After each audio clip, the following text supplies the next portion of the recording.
5বাৰকৈ বিধায়ক হোৱাৰ পিছত প্ৰথমবাৰৰ কাৰণে মন্ত্ৰী হৈছে কি ক'ব এই মুহূৰ্তত ডেফিনেটলি ভাল লাগিছে মাননীয় মুখ্যমন্ত্ৰী ডক্টৰ হিমন্ত বিশ্ব শৰ্মা ডাঙৰীয়াই তেখেতে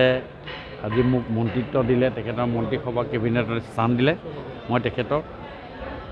মোৰ ফালৰ পৰা বিশেষভাৱে মই শুভেচ্ছা জ্ঞাপন কৰিছোঁ আপুনি যিহেতু বহুত জ্যেষ্ঠ বিধায়ক 5বাৰৰ বিধায়ক আপুনি উপকৃত হৈ আছে বুলি ভাবে নেকি বাৰু এই মুহূৰ্তত তেনেকুৱা কোনো কথা নাই ৰাজনীতিত এতিয়া মোক তেখেতে দিছে আৰু বাকীখিনি যিখিনি কাম সেইখিনি কামক সুচাৰুৰূপে চলাই যোৱা পৰাটোৱেই আচলতে গুৰুত্বপূৰ্ণ কথা মই ভাবোঁ যে সেইটোৱে আচল কথা তেনেকুৱা আৰু বেলেগ কিবা কথা আছে বুলি মই নাভাবোঁ সময় কম যে সময় কম আপুনি কাম কৰা বহুত সময় কম যিমান সময়ত যিমানখিনি কাম কৰিব লাগে যিমানখিনি ডায়ামিটাৰ থাকিব লাগে সেইখিনি ডায়ামিটাৰৰ কাৰণে প্ৰচেষ্টা কৰিম আৰু নিশ্চয় যোৱা 20 বছৰৰ যিটো অভিজ্ঞতা সেই অভিজ্ঞতা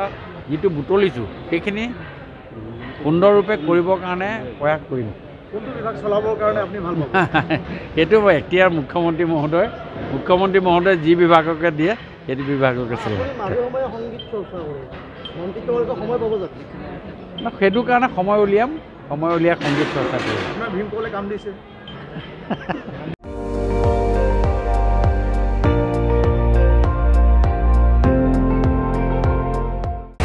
আপুনি চাই আছে ND24 সৰ্বশ্ৰেষ্ঠ নহয় সৰ্বোত্তমৰ দৌৰ